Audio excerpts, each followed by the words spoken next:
Já, Kjartan, Álftasingar komnir upp í Söpve-deildina, rosalega ferð á síðustu 5 árum, upp úr 3. deildina og núna upp í Söpve. Hvernig er tilfinningin núna? Þetta er skrítið, Davíð.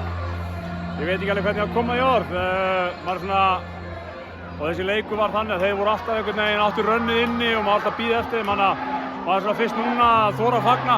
En jú, náttúrulega, bara, eins og þú sér hérna, ótrúlega flott umgjörð.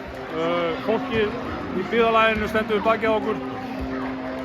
Þannig að, þú veist, það er allt til alls til að búa til alvöru liðina. Þessi leikur, ég meina, þeir lendi á smá vegg í fyrsta leiklunum. Þeir eru með forystuna, þú veist að, fyrir framan alla stuðningsmennina ykkar í Álftanes-treyjunum hérna.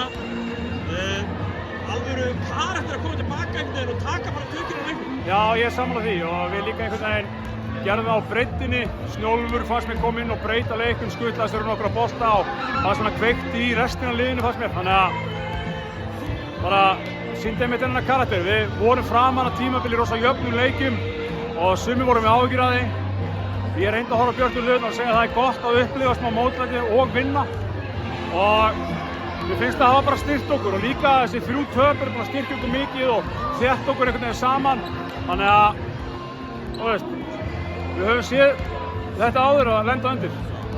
Þú ert náttúrulega heimamaður hérna á Álftanesi, er ekki gaman að fara með liðið upp í heimaliðið? Jú, þetta er ótrúlega skemmtilegt. Þetta er náttúrulega salur sem var í leikum, hann var þetta bara helmingurinn að búið stakkan helming og þetta eru gömlu klefarnir sem ég var í fyrsta bekk.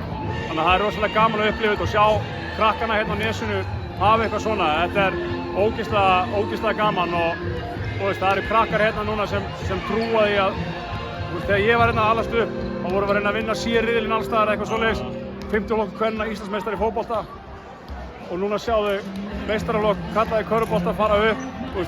Þetta svona býr til einhverja svona hefð, sigurhefð sem að eflir krakkana þegar þau klæðast Álftanes-treyjunni.